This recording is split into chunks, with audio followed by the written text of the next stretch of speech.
تو جناب 5 اعتبارات سے نکاح کی ضرورت و اہمیت ہے۔ تو اب میں نے یہ اس میں ہم دیکھیں گے انشاءاللہ تعالی کہ انسان کی شخصیت کے مختلف پہلو آ رہے ہیں، اور تمام پہلوؤں سے نکاح کی ضرورت و اہمیت اپنی اپنی جگہ پر موجود ہے۔ جیسے انسان حیوان بھی ہے، اس میں کوئی شک نہیں، اس کے حیوانی تقاضے بھی ہیں، طبعی اور حیوانی ایک وجود بھی اپنے اندر، ایک مادی وجود ہے اس کا۔ جیسے کہ میں آپ کے سامنے بیٹھا ہوں تو میرا مادی وجود ہی آپ کو نظر آ رہا ہے، میری روح اور میرا اخلاقی وجود تو آپ کے سامنے نہیں ہے، آپ کی آنکھوں کے سامنے نہیں ہے۔ تو انسان کی یہ طبعی اور حیوانی حاجت بھی ہے۔ پھر اسی طرح سے اس کا عقلی تقاضا بھی ہے، اس کی عقل بھی تقاضا کرتی ہے کہ ایسا ہونا چاہیے، فطرت کا اقتضا بھی ہے، دینی اور اخلاقی ضرورت بھی ہے، اور معاشرتی اور تمدنی اور اجتماعی ضرورت بھی ہے۔ علیحدہ علیحدہ ان سب چیزوں کو دیکھ لیتے ہیں۔ جہاں تک انسان کی طبعی اور حیوانی حاجت کا تعلق ہے، تو جیسے جانور ہیں نا، تو اللہ تعالیٰ نے ان کی جبلت کے اندر یہ شے رکھی ہوئی ہے۔ اب جانوروں کے تسلسل کو اللہ نے برقرار رکھنا ہے کہ ایک اگر بھینس ہے، ایک بھینسا ہے، تو یہ آگے بھینسیں چلتی رہیں، ان کی نسل ختم نہ ہو جائے۔ جیسے کہ بہت مرتبہ فکر ہو رہی ہوتی ہے کہ فلاں جانور جو ہے نا اس کی نسل ناپید ہو رہی ہے تو اس کا کچھ کیا جائے۔ تو یہ اللہ تعالیٰ نے قدرتی ایک نظام بنایا ہوا ہے کہ جس میں جانور تعلق قائم کرتے ہیں، اور اسی طرح سے ان کی نسل پھر آگے بڑھتی چلی جاتی۔ انسانوں کے اندر بھی یہ شے ہے، لیکن چونکہ انسان بہرحال انسان ہے، لہٰذا وہ اس کو ایک خاص طریقے سے اس جنسی جذبے کی جو تسکین کرتا ہے، اور وہ خاص طریقہ جو ہے نکاح کا طریقہ ہے۔ وہ ہر جگہ منہ نہیں مارتا پھرتا، بلکہ وہ انسانوں کی طرح ایک مرد کا ایک عورت کے ساتھ تعلق ہوتا ہے، اور وہ لوگوں کو پتہ ہوتا ہے کہ یہ مرد اور عورت جو ہے یہ شادی کے رشتے میں بندھے ہوئے ہیں، یہ رشتہ ازدواج میں بندھے ہوئے ہیں، اور وہ لوگوں کے اندر اسی اعتبار سے معروف بھی ہوتے ہیں۔ پھر مرد کو اجازت ہے کہ وہ 4 شادیاں بھی کر سکتا ہے۔ ہمارے ہاں چونکہ اس کا زیادہ رواج نہیں ہے، عام طور پہ ایک شادی کی جاتی ہے، لیکن طریقہ یہی ہے جس کا قرآن پاک بھی ذکر فرماتا ہے کہ والذین هم لفروجہم حافظون الا علی ازواجہم، کہ وہ جو اپنی شرمگاہوں کی حفاظت کرتے ہیں سوائے اپنی بیویوں کے۔ یعنی یہ جو جذبہ ان کے اندر بڑا شدید قسم کا موجود ہے جنسی، یہ اس کی کسی غلط جگہ پر تسکین کا سامان پیدا نہیں کرتے، بلکہ وہ صحیح جگہ پر اس کی تسکین کرتے ہیں۔ وہ جگہ کیا ہے؟ وہ ایک دوسری عورت کے ساتھ لوگوں کی موجودگی میں ایک معاہدے کی شکل میں اس کے ساتھ وابستگی ہے، اور اس ذریعہ سے وہ اپنی جنسی تسکین جو ہے کر لیتے ہیں۔ یہ ایک مہذب طریقہ بھی ہے، اسلامی طریقہ ہے۔ اس کا فائدہ کیا ہوتا ہے؟ اس کا فائدہ یہ ہوتا ہے کہ وہ نسل کا تسلسل جو ہے وہ برقرار رہتا ہے، ایک خاندان بن گیا، اور یہاں تک جہاں تک نسل کا کہ تسلسل کو برقرار رکھنے کی بات ہے، تو یہ تسلسل جو ہے یہ اصل میں جانور بھی برقرار رکھتے ہیں۔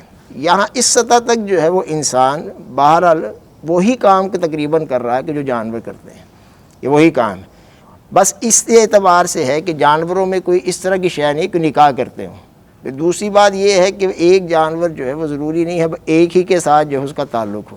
یہاں یہ فرق پڑ گیا ہے انسان کی سطح پر آنے سے کہ یہ جنسی جذبے کی تسکین تو کر رہا ہے، کام وہی ہے، لیکن اس کا طریقہ اب اس طرح کا نہیں ہے، کیونکہ انسان ہے۔ جانور اور انسان میں مسلمان جو فرق کرتے ہیں، وہ انسان کو جانور کی ترقی یافتہ شکل سمجھتے ہوئے وہ وہی کام نہیں کرنے لگتے کہ جو جانور ہی کر رہے ہیں، بلکہ وہ اونچی سطح پر اٹھ کے انسان بننے کی کوشش کرتے ہیں۔ جیسے کہ کہا جاتا ہے انسان بنو، تو یہ انسان بننے والی بات ہی ہے۔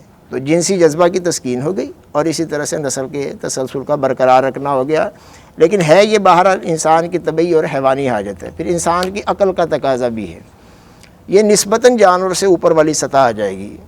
انسان سوچتا ہے نا، تو ویسے تو جانوروں کے اندر بھی عقل ہوتی ہے، لیکن یہ بات ذہن میں رہنی چاہیے کہ جانوروں کی جو عقل ہوتی ہے وہ جبلتوں کے تابع ہوتی ہے، انسان کی عقل جو ہے وہ جبلتوں سے اوپر ہے۔ اگر انسان بھی اپنی عقل جبلتوں کے تابع کر کے ساری عمر استعمال کرتا رہتا ہے تو پھر جانوروں کی سطح سے اوپر نہیں اٹھتا، اور آج کل ایسا ہی ہو رہا ہے۔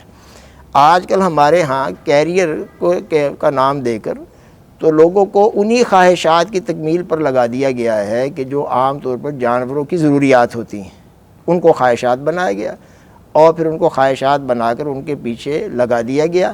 پھر عقل کو انہی خواہشات کی تکمیل کے لیے غلام بنا دیا گیا نا، تو وہ عقل اب یہی کام کر رہی ہے کہ کیسے جو ہے وہ دنیا کے تعیشات حاصل کیے جا سکتے ہیں، وہی کام، یعنی کیسی اچھی رہائش حاصل کی جا سکتی ہے، کیسے زیادہ سے زیادہ جو ہے سہولیات اور اسی طرح سے زیادہ آرام مہیا کیا جا سکتا ہے، زیادہ سے زیادہ سٹیٹس کیسے بنایا جا سکتا ہے۔ تو یہ عقل کا تقاضا یہ ہے جب انسان کی سطح پر آتا ہے کہ تعلق میں پائیداری پیدا ہو، مستقل ایک تعلق ہو نا، ایک مرد کا ایک عورت کے ساتھ عارضی تعلق نہیں ہے بلکہ مستقل ساری عمر کے بندھن کی بنیاد پر. یہ اللہ بات ہے کہ بعد میں نباہ نہ ہو، بعد میں کوئی وجہ ایسی پیدا ہو جائے کہ دونوں کا آپس میں گزارا نہیں ہو رہا، اور کوئی جینون ریزن بھی ہو سکتا ہے، حقیقی عذر بھی ہو سکتا ہے. بعض اوقات جو ہیں وہ غلطیاں بھی ہوتی ہیں، بلکہ اکثر اوقات غلطیاں ہوتی ہیں اور وہ گھر کا نظام صحیح طور پر بنتا نہیں ہے. اس کی وجہ سے جو خرابیاں پیدا ہونا شروع ہو جاتی ہیں، لڑائی جھگڑے کھڑے ہونا شروع ہو جاتے ہیں، پھر اس کے بعد جدائی کا موقع آ جاتا ہے. لیکن جب یہ معاہدہ کیا جائے گا تو یہ ساری عمر کے بندھن کی بنیاد پر کیا جائے گا، اور اس میں پھر جو ہے وہ یہ جو تعلق بنے گا پوری عمر کے بندھن کے لیے، پوری عمر کے نباہ کے لیے، تو اس وجہ سے اس تعلق کو ساری عمر کے نباہ کے لیے جو ہے وہ مقرر کرنا ضروری ہے تاکہ ذمہ داری کا تعین ہو. اگر یہ عارضی ہے تو ذمہ داری کو تعین نہیں کیا جا سکتا. ایک بڑا کام لینا ہے،